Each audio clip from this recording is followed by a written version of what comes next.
दोस्तों नमस्कार। 72,825 शिक्षक भर्ती 2011 में आवेदन करने वाले सभी अभ्यर्थी भाई बहनों का हमारे इस करियर सेक्रेट चैनल पर हार्दिक स्वागत है। मैं तिलक।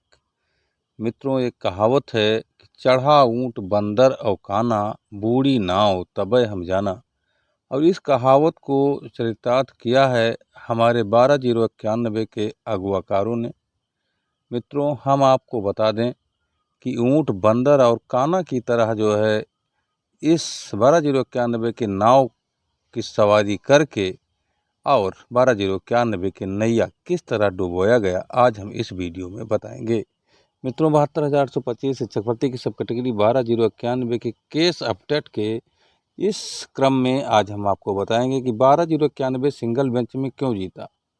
साथ ही साथ हम आज डिफाइन करेंगे कि डिवीजन बेंच में इस कारण 12/091 हार गया और उसका केंद्र बिंदु रहा हार का केवल लीडिंग याचिका। मित्रों, किस तरह से 12/091 को हराया गया आप इस वीडियो में आज जानेंगे। अगर आप नए हैं तो हमारे इस चैनल को अधिक से अधिक संख्या में सब्सक्राइब कर दीजिए। वीडियो में अंत तक बने रहिए। ऑल पर क्लिक कर दीजिए, समस्त नोटिफिकेशन आपको मिलती रहेगी।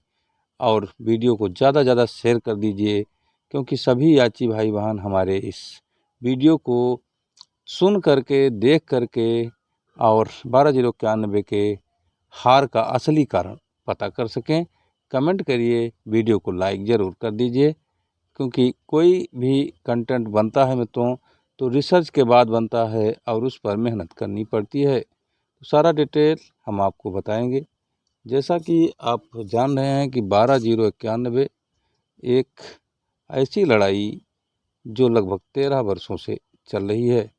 इस लड़ाई को अगर देखा जाए तो जिन अगुवाकारों ने शुरू की, उन्हीं में से कुछ अगुवाकारों ने 12/091 की नाव को डुबोने में महती भूमिका निभाई। मित्रों, प्रश्न यह उठता है कि 12/091 का जो आदेश 7/12/2015 को हुआ था, उस पर कंटेम्प्ट की जो हार हुई वो तो महज नौसिखियापन था वहाँ। साथ ही साथ अधिकतम पैसा अपने जेबों में डालने और उसे पचाने के क्रम में 12/091 की हार के कारण बने। साथ ही साथ हम आपको बता दें कि नौकरी वहाँ नहीं आवश्यक थी, वहाँ केवल कुछ चंद पैसे ही लोगों की ज़रूरत थी। और इस क्रम में उन लोगों ने कंटेम्प्ट के दौरान ऐसा कार्य किया जिससे कंटेम्प्ट खारिज हो गया और कई सुनवाइयों के बाद अच्छा वकील नहीं खड़ा कर पाए। कंटेम्प्ट की सुनवाई के दौरान कोई वकील ही नहीं खड़ा रहा। पैसा जेब में रख करके अगुवाकार अपने घर बैठे रहे और लग्जरियस जीवन जीते रहे। होटल में जिस कमरे में रुकते थे उसमें मौज मस्ती करते थे। वो तो अलग की बात थी, बहुत पहले की बात थी। उसके बाद में फिर एक एवार मिला कलाम, जिसने इस तरह 12/091 को डिज़ाइन किया बहुस्तरीय लड़ाई के लिए। और उस बहुस्तरीय लड़ाई में उसने अनुच्छेद 32 के तहत एक परमादेश दिला दिया। उसके बाद में सिंगल बेंच में वो आया। सिंगल बेंच में आनन फानन में एक अगुवाकार ने, जो कि अपने को मुख्य लीडिंग याचिकाकर्ता कहा करता था, उसने रिट डाल दी। न किसी से सलाह लिया, न मशविरा लिया।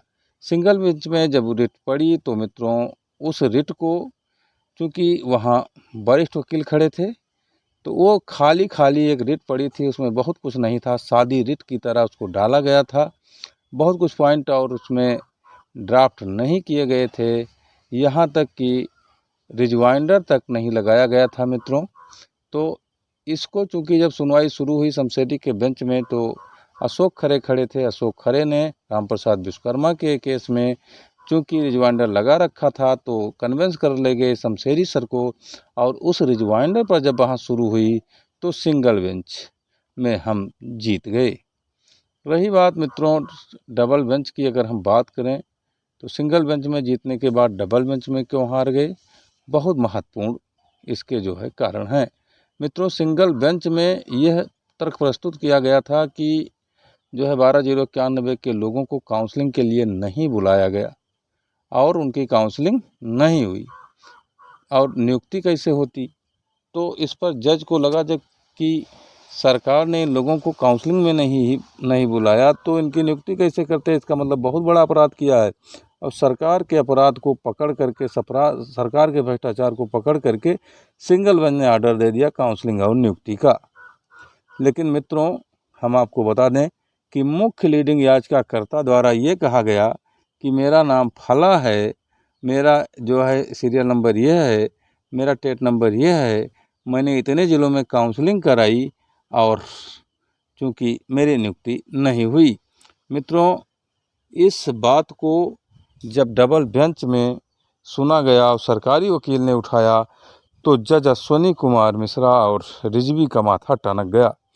और एक तो ये कमजोरी थी और दूसरी जो कमजोरी थी मित्रों, हम आपको बता देते हैं कि जो लीडिंग याचिकाकर्ता द्वारा रिट डाला गया था सिंगल बेंच में, उस पर रिजवाइंडर ही नहीं लगा था। इसको भी सरकारी वकील कुष्मांडा सवाही द्वारा वहाँ उठाया गया।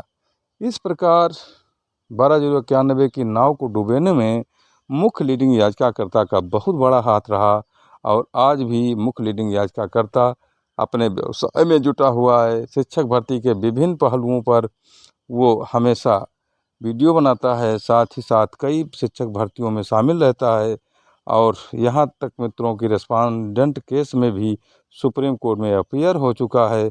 69,000 की भी लड़ाई हाई कोर्ट से लेकर सुप्रीम कोर्ट में लड़ने का दावा करता है। फीस वापसी की लड़ाई भी लड़ रहा है और 12/091 की लड़ाई तो लड़ ही रहा है। 68,500 में भी वो शामिल है। तो मित्रों, ऐसे व्यक्ति के लिए जो 12/091 में अगुआ बना और उस अगुआकार द्वारा बहुत सीमित दायरे में केस को लड़ा गया और उसके पास कोई ढंग से कभी वकील नहीं खड़े हुए और जो अन्य अगुआकार थे वह भी अपने जेब को भरने में लगे रहे और मुख्य लीडिंग याचिकाकर्ता को लीडिंग याचिकाकर्ता हमेशा बनने दिया और अपने को पीछे से रिट डालते रहे, क्योंकि इन लोगों का भी मकसद पैसा कमाना था।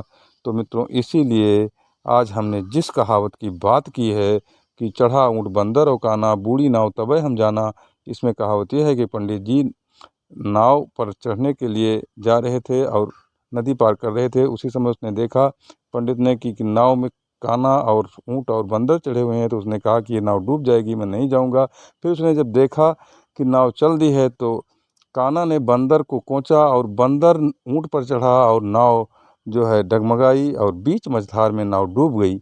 वही हाल 12/091 में हुआ, क्योंकि इस केस में मित्रों ऊँट, बंदर और काना के तरह 3 अगुआकार सवार थे, तो नाव तो डूबना निश्चित था। मित्रों, धन्यवाद।